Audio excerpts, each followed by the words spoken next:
you can be sodomized and sexually abused. Fortunately, that's a personal experience of someone. Okay, now let's go back to this Zamfara and the court Gunrunner. Yeah, watch.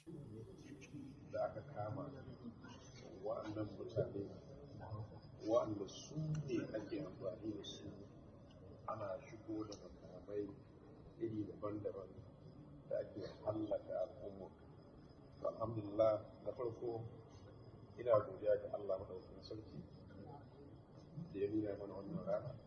Na biyu, ina ƙara godiya ga duka jami'an tsaron da suke bakin ƙoƙarin su tabbatar da cewa duk irin waɗannan mutane da ke kawo mana illa a wannan jiha tamu, Allah ya tuna musu asiri kuma suna shigowa. Ina tabbatar maka gwamnatin Zamfara tana kashe kuɗi masu yawa zuwa da 'yan sanda, sojoji da su kansu jami'ai farin kaya don tabbatar cewa suna aiki yadda ya kamata, kuma alhamdulillah ina gani cewa suna wannan aiki. Abin da shi ne kama irin wannan mutane wanda kuma za mu ci gaba da ba su taimako kamar yadda muke yi har sai Allah ya kama na ƙarshen wannan bala'i da muke fama da shi a wannan jiha. Zai kira ku da gwamnatin tarayya da ya duba tsaro musamman a boda da shigo da wannan kayan.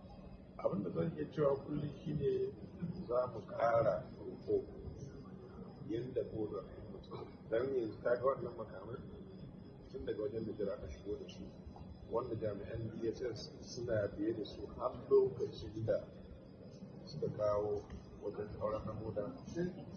Allah. And I think that's the last we are going to hear of that in Zamfara. So let's take a bit of a detour. Let's go to Congo. In the latest development from Congo, we now have the reports that the Shekedi's government in Kinshasa have now blamed the looting and burning of the foreign embassies in Kinshasa, the capital of Congo DR. It's now been blamed on hijack, as he said, it was the Rwandans that hijacked the protest and burned down all the embassies. And people were like, Minister of Defense, who said that? Yes, they said, so the Rwandans also burned down their own embassy in Kinshasa. She said, yes, they have it on good authority that it wasn't the Congolese that looted these embassies. But on the other side of the border, in this border town with the Rwanda and the East Congo, we have the footage of mercenaries who were hired, and they have been killing in the Eastern Congo for years. And from what I also discovered, they said, as part of the peace deal or something signed as far back as 1975, witnessed by the Organization of African Unity, OAU, before it turned out to the Africa Unity, AU today. It used to be OAU, remember? So they say it's against the Geneva Convention, it's against the European Union, this and that. It is also against the United Nations, peace accord, all these kind of deals, international treaties, right? It is against, it is a criminal offense for any government, all right, to hire mercenaries, right, in any local conflicts, for that matter. They say it is against international treaties, right? But these guys have been in Congo for years on the invitation of the Congolese government. The genocide that has been taking place in the Eastern Congo until these M23, rebels took over and, disarm or overpowered and disarm some of these rebels. Some of these mercenaries. They were comfortably operating. So yesterday, majority of them, over 200 of them, surrendered to the Rwandan army. And they were processed before they were all bussed to Kigali International Airport to return them back to their country. It is kind of like ironical as well that for years, these M23 guys were called terrorists. But in the last 72 hours, right, with the news of them taking over Goma, they have not killed any civilian. They have not burned any property. They took over Goma and not a single building is attacked. And that is very unusual to what we kind of like are used to. Rebels are considered very hostile. So for years, the Congolese government presented these M23 guys who are mostly Congolese themselves from the eastern part of Congo, who claimed to be fighting for their right and fighting for their land, fighting for their region that is impoverished by the corrupt, what do you call them again? Is it called the neo-colonists or, So people who have these interested parties from outside Congo who are there mining their resources and then taking all these resources out of Congo, leaving the people of this Eastern Congo in abject poverty. So these guys are the Congolese themselves from the eastern part of Congo who formed this, this rebel group. In their fight, they claim they are fighting for their rights and their land. And they are there to chase away all of the imperialists and their soldiers. The South African soldiers who have been there for years as well were also seen to have surrendered and surrendered their guns. That's the set of guns I showed with that video earlier. I will show that again. So the next video I'm going to share with you, they are joined like combined videos, okay? Where we have these mercenaries, these foreign mercenaries from Europe who surrendered and got processed before being allowed to return back to their countries. And then we have these, Congolese soldiers as well as South African soldiers who also surrendered, but they surrendered in Congo, in Goma, while the mercenaries, while they were escaping, they escaped to Rwanda, where they got processed and allowed to, allow the passage to leave the country. The combined videos here, watch it.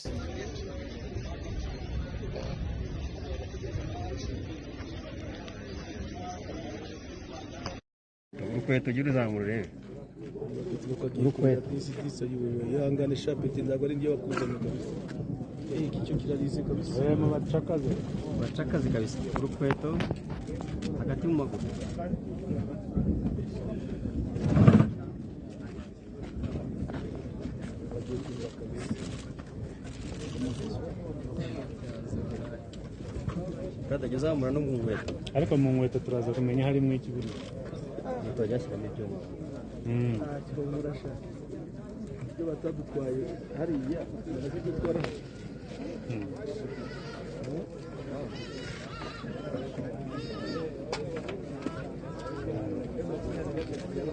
none ko bayamanitse umujinya bafite abonye kuri barakagapeti kabikagikira umujinya everything happening in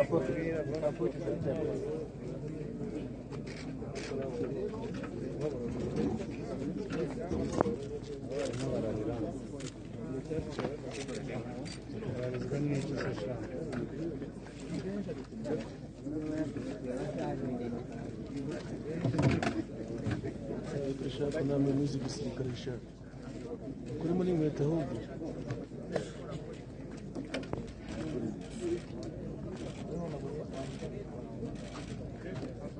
bari kumara gusaka bari kujya hariya ubu bateguye kabisa iki gihugu cyacu we.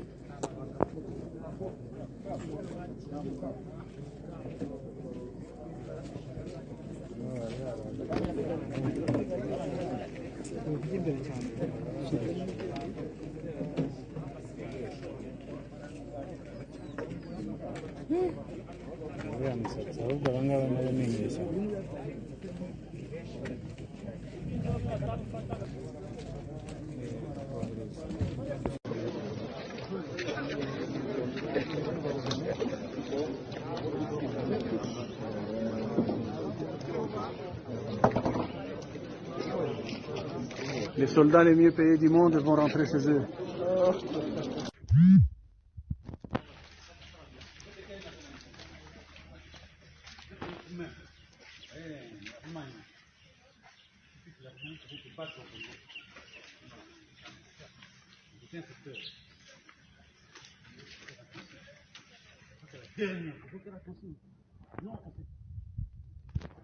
On se bat pour l'avenir de nos enfants.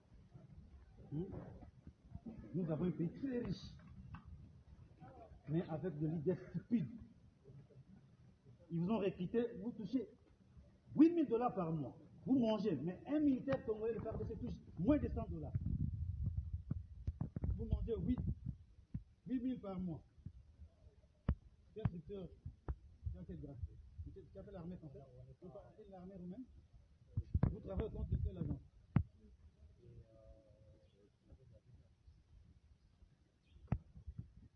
Tu as fait l'institution militaire ici. Tu as fait l'institution militaire ici, donc ici. Donc tu es instructeur, mais où est-ce que tu as fait l'armée, toi? L'instruction. Dans les étrangers, dans quel pays?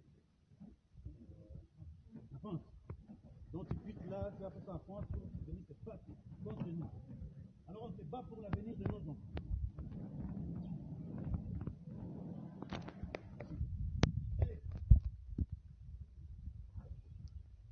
Posez les jambes. Mets dans la tête. Il ne faut pas blaguer. Il ne faut pas blaguer avec nous. Nous voulons vraiment que Congo soit un pays digne. Il ne faut pas avec des aventures ici. N'amenez pas les aventures ici au Congo. Tu as compris? Tu as compris? Donc il ne faut jamais encore venir sur des aventures. On se bat pour notre avenir. On extermine une catégorie de la population. On mange même l'air chair humaine. Donc il ne faut pas blaguer. Ça va? Allez, mets-toi debout.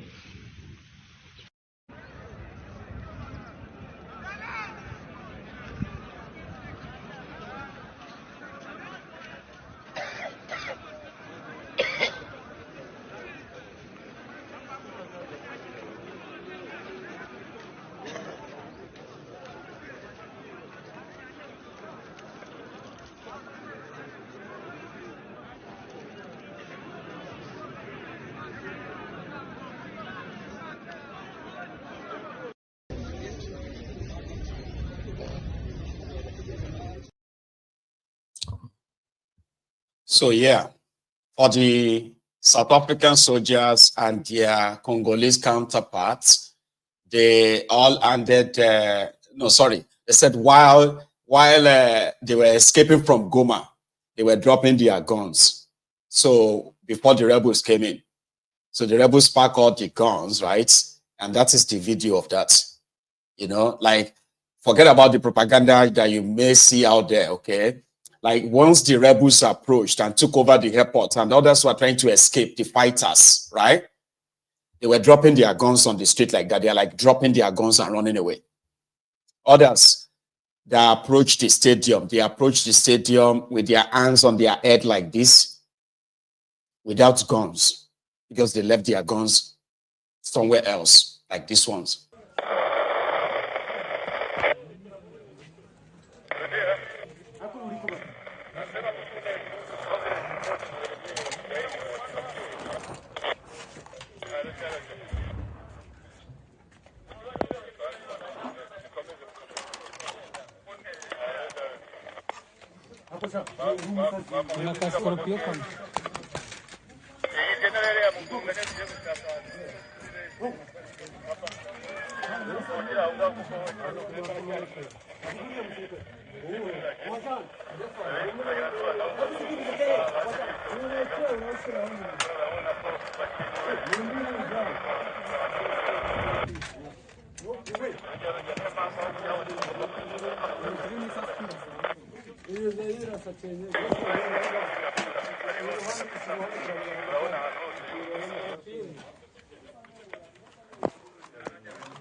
Kamata.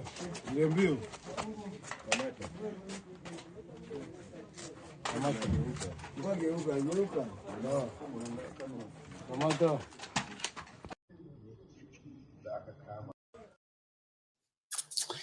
Yeah, I had to cut the video into two because I kind of like wrongly put appear them together because they are guns. So I automatically just felt like, okay, Zamfara now. Okay.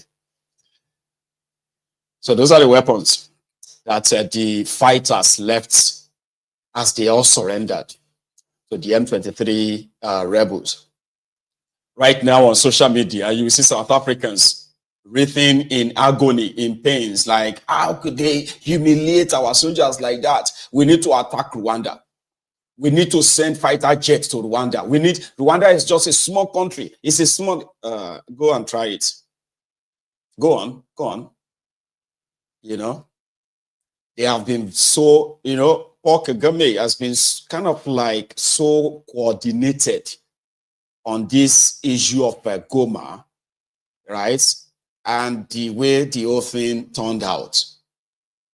Rather than being sanctioned, now he is being seen by the West as a possible mediator of their way back to Congo right now. While those in Kinshasa are muting the idea of, going back to attack Rwanda and attack Goma simultaneously. But the thing is that who are the soldiers they are going to use? When you already have like about 2,000-3,000 of your fighters surrendered, your mercenaries gone. So you need a lot of your soldiers to possibly protect the other districts, including the capital. But they are still meeting the idea of invading Rwanda. So again, we'll see how that plays out. All right. And if I get anything, if I hear anything, of course, I'm going to bring it to you, right? I'm going to share it with you. And if you also hear anything, share with us. So right now, there is no killing, there is no shooting. Since this Goma was taken, all the reported attacks on civilians, the rape and all of that have been so much like the situation before now. All of that have now become like a subsided. There's no report of any violence or what have you right now. But yeah, it is not really over until it is over, because some people believe that what is now next? What is next now? Because right now, it simply means that Goma, the eastern part of, which is the northern Kivu, right? The eastern part of Democratic Republic of Congo is no longer in the control of the government of Congo. So what's going to happen? Are these guys going to advance to Kinshasa and take over the country, or take over more regions? Or they're just going to stay in Goma and govern themselves, or declare independence from, are they just going to declare independence from Congo? So there are some propaganda that are being pushed right now that they have no plan. They are, what is the purpose of taking Goma? If your plan is not known. And I think that's what makes it more incredible, by the way. If their plan is unknown, there's a chance that there will be more surprises under their sleeves, right? I mean, there is a chance for that. Because they did not. Initially, what I heard before was that they were advancing to Kinshasa. Or others are pushing the propaganda that no, they are not. They're saying that they don't even have the